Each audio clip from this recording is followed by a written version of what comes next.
नमस्कार प्रिय मिथुन राशि वाले, 1 नवंबर से लेकर के 30 नवंबर के मध्य का संपूर्ण मासिक राशिफल लेकर के हर बार की तरह इस बार भी मैं एस्ट्रोलॉजर डॉक्टर रवि गुप्ता आपके समक्ष प्रस्तुत हो गया हूं। प्रिय मिथुन राशि वाले, हर बार की तरह इस बार भी मैं चर्चा करूंगा कि कैसा रहेगा आपके जीवन में नवंबर 2023 महीने का संपूर्ण 30 दिनों का हाल, जिसमें मैं आपके मूलभूत अंग यानी कर्म क्षेत्र, व्यापार, दाम्पत्य, संतान, संपत्ति, विदेश यात्रा, शिक्षा, जो भी महत्वपूर्ण अंग हैं जीवन के, इसके बारे में बहुत ही विस्तार चर्चा करूंगा। और साथ में वीडियो के अंतिम पड़ाव पे आपके लिए कुछ बेहतरीन उपाय भी बताऊंगा, ताकि 2023 का नवंबर महीना आपके जीवन में शुभ और लाभकारी प्रतीत हो। प्रिय मिथुन राशि वाले, ये जो राशिफल रहेगा चंद्र राशि पर आधारित है। अगर आपको अपना चंद्र राशि पता है तो बहुत अच्छी बात है। अगर आपको अपना चंद्र राशि नहीं पता है तो आप नाम या लग्न के अनुसार इस जानकारी को देख सकते हैं। तो चलिए मिथुन राशि वाले, सबसे पहले प्रारंभ करता हूं 30 दिनों में यानी नवंबर महीने में कर्म क्षेत्र की स्थिति क्या कहती है। मिथुन राशि वाले देखिए, आपके कर्म क्षेत्र में वर्तमान समय में राहु तो विराजमान हो चुका है, जो निश्चित तौर पे मेष राशि को छोड़ करके मीन राशि में आया है। और मीन राशि में राहु का विराजमान होने का मतलब ये हुआ कि आपके कर्म क्षेत्र को बलिष्ठ कर देगा नवंबर महीने से ही। ऊपर से शुक्र जो है 3 नवंबर से कर्म क्षेत्र पे दृष्टि डालना चालू कर देगा। अतः सप्तम भाव पे बृहस्पति की नवम दृष्टि तो ऑलरेडी पड़ी रही है। यह स्पष्ट तौर पे प्रमाणित हो रहा है कि 3 नवंबर से आपके व्यापार में तरक्की और उन्नति के बेहतर रास्ते खुलेंगे। 3 नवंबर के बाद आपके जीवन में नए नौकरी व्यवसाय के योगों में वृद्धि है।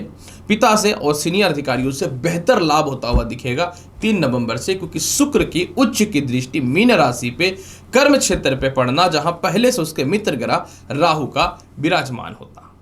अब अगर बात करूं कैसा रहेगा विदेश यात्रा का हाल, देखिए विदेश यात्रा कारक आपकी कुंडली में जो है वह शुक्र और शनि की स्थिति है, और साथ में कुछ हद तक बृहस्पति।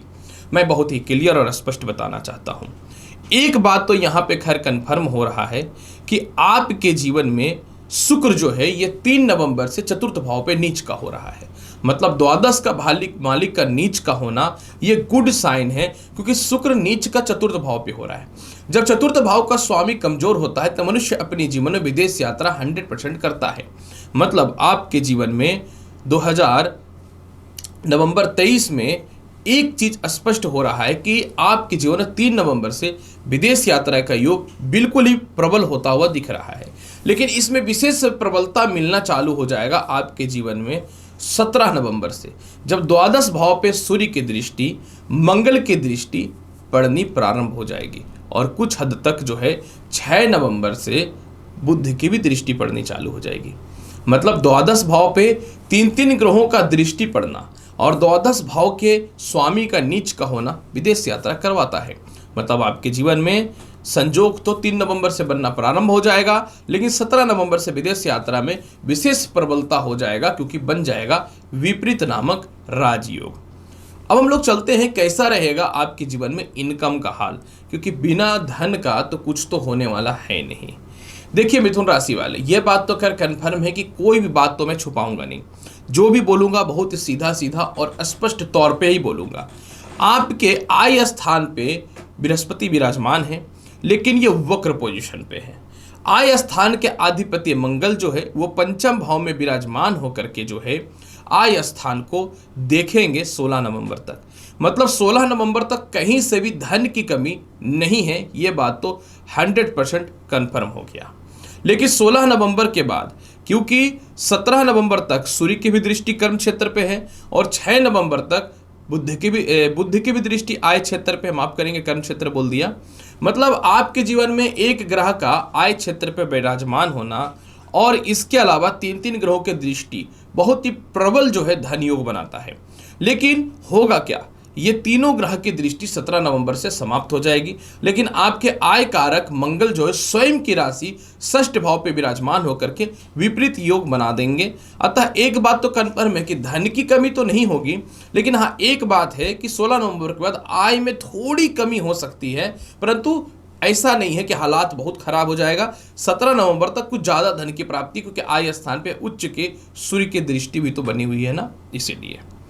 मैं बात करूं कैसा रहेगा आपके जीवन में दाम्पत्य जीवन का हाल। मिथुन राशि वाले, बृहस्पति का आय स्थान में बैठना, और मिथुन राशि में बृहस्पति केंद्राधिपति दोष से ग्रसित भी होता है, क्योंकि 2 केंद्रों का मालिक होता है और 2 केंद्रों का मालिक शत्रु लग्न में होने से केंद्राधिपति दोष लग जाता है। तो क्या वाकई में कोई सपोर्ट है? एक बात तो कन्फर्म है कि सप्तम भाव पे स्वयं की राशि यानी धनु राशि के स्वामी बृहस्पति की दृष्टि है, जो एक बात तो कन्फर्म कर रहा है कि किसी भी परिस्थितियों में जो है आपके जीवन में वैवाहिक जीवन को यह मैनेज करके रखेगा। लेकिन अभी गोचर में बृहस्पति वक्री है, अतः सीधी बात करना चाहता हूं कि नवंबर महीने में थोड़ा सा वैवाहिक जीवन में अस्थिरता परेशानी रहेगी, अतः इस चीज को आपको थोड़ा संभल करके रखना पड़ेगा। रिश्ते आएंगे लेकिन थोड़े से बेमतलब के आएंगे, कुछ खास नहीं आएंगे। मतलब नवंबर महीना जो है ना आपके जीवन में, ये कुछ खास विवाह को लेकर के नहीं है। लव लाइफ के बारे में भी अगर चर्चा करूं तो 17 नवंबर तक लव लाइफ की स्थिति तो देखो ठीक है। 17 नवंबर को लव लाइफ में अस्थिरता, थोड़ी सी परेशानियां आ सकती हैं। तो मैं बहुत ही क्लियर बताना चाहता हूं कि इस महीने आपको अपना लव लाइफ और वैवाहिक जीवन पे थोड़ा सा विशेष ध्यान देना चाहिए। कुछ खास लाभ नहीं है। कुछ हद तक ससुराल पक्ष से तालमेल ठीक होता हुआ दिख रहा है, इसमें कोई शक नहीं है। लेकिन फिर भी मैं बोलूँगा कि 2023 के नवंबर का जो महीना है, आप इसमें अपने आप को थोड़ा अवेयर करके रखिएगा किसी गलत रिश्तों में या हड़बड़ा करके कहीं विवाह को लेकर के। कैसा रहेगा संपत्ति का हाल? बहुत ही सीधी बात करना चाहता हूँ, इस महीने संपत्ति को लेकर के हालात बहुत अच्छे नहीं हैं, क्योंकि चतुर्थ भाव पे 3 नवंबर से शुक्र का नीच का होना, आपको नवंबर के महीने में बहुत ज़्यादा धन खर्च करने से बचना चाहिए। माता के स्वास्थ्य को लेकर के परेशानियां देखने को मिलेंगी, तो माता के स्वास्थ्य पर ध्यान दीजिए। माता से तालमेल बेहतर रखिए।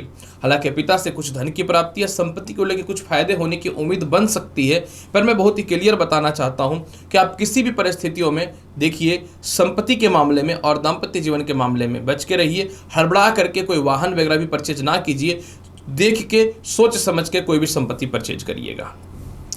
कैसा रहेगा आपके जीवन में शिक्षा और संतान का हाल? ये बहुत ही महत्वपूर्ण टॉपिक है। देखिए, पंचम भाव के अधिपति कौन होते हैं? तो पंचम भाव के अधिपति आपके जीवन में शुक्र होते हैं, जो 3 नवंबर से नीचस्थ हो रहे हैं। हालांकि पंचम भाव पे बृहस्पति की दृष्टि है, लेकिन वो भी वक्र पोजीशन पे गोचर में चल रहे हैं। अतः 17 नवंबर तक जो है आपके शिक्षा में किसी प्रकार की कोई दिक्कत नहीं है। 17 नवंबर तक संतान के भविष्य को लेकर कोई दिक्कत नहीं है। इंटरव्यू हो या रिजल्ट हो या अच्छे जगह पे एडमिशन्स के चांसेस हो, 100% बनता हुआ दिखेगा। लेकिन 17 नवंबर के बाद से पंचम भाव पूर्ण रूपेण खाली हो रहा है, और इसके अलावा उसके स्वामी भी नीच के हो रहे हैं। अतः जो भी शिक्षा या उच्च शिक्षा ग्रहण करना चाहते हैं, आपको मैं एक बात अवश्य बताना चाहूँगा कि 17 नवंबर के बाद आप किसी प्रकार के बहुत ज़्यादा पारिवारिक कलेशों के चक्कर में ना फंसें। आपके जीवन में जो है शिक्षा को लेकर के दिक्कतें आएंगी। अगर आप बहुत ज़्यादा डिस्टर्ब होंगे तो परेशानी आ सकती है। जो ऑलरेडी संतान कंसीव करके रखे हैं, 17 नवंबर के बाद बहुत ज़्यादा व्यर्थ का भाग दौड़ ना करें। संतान को लेकर के परेशानियां थोड़ी आ सकती हैं। जिनको न्यू संतान कंसीव करना है, 17 नवंबर के बाद थोड़ी सी दिक्कतों का सामना करना पड़ेगा। इसके अलावा पंचम भाव का आधिपत्य का नीच का होना, हो सकता है कि शुक्र व्यर्थ का घूमने फिरने का आपको 17 नवंबर के बाद आदत डाले। तो मैं यही बोलूँगा कि आपको बहुत ज़्यादा घूमना फिरना नहीं है, नहीं तो शिक्षा में बाधा उत्पन्न हो सकता है। तो आपको मैं बोलूँगा थोड़ा सावधान आपको निश्चित तौर पे रहना चाहिए। लॉटरी सट्टा शेयर मार्केट में भी आपको 100% नुकसान की संभावना 17 नवंबर के बाद हो सकती है, तो थोड़ा सावधान हो जाइए। स्वास्थ्य को लेकर के इस महीने समय बहुत ही बेहतर है। निश्चित तौर पे पेट संबंधी समस्याएं, नेत्र संबंधी समस्याओं में सुधार होगा। जहां तक बात करूं मैं केस मुकदमा की स्थितियों का, तो बड़े से बड़े भी किसी प्रकार का कोई केस मुकदमा या विवाद था, तो वह सभी चीज़ों में आप विजयी हो रहे हैं मिथुन राशि वाले। तो प्रिय मिथुन राशि वाले, फिर भी इसके प्रभाव को बेहतर बनाने के लिए क्या करना चाहिए, बहुत ही महत्वपूर्ण है। इसके प्रभाव को बेहतर बनाने के लिए पूरे महीने आपको जो है ओम श्रीम श्री नमः मंत्र का जाप करना और लक्ष्मी चालीसा का पाठ करना है। ये उपाय करिए, आपके लिए बहुत ही बेहतर रहेगा। अगर आप और अच्छा बनाना चाहते हैं तो 3 नवंबर के बाद आप कोशिश कीजिए, जितने भी नवंबर के महीने में शुक्रवार आएंगे, आप शुक्रवार के दिन गरीबों को खीर अवश्य खिलाने का। पूरा महीना आपका बहुत ही अच्छा जाएगा मिथुन राशि वाले।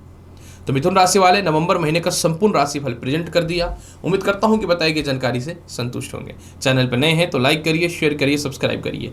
मिलता हूं अगली वीडियो में और महत्वपूर्ण और ज्ञानवर्धक जानकारी के साथ। तब तक के लिए नमस्कार, अच्छे से रहिए, धन्यवाद।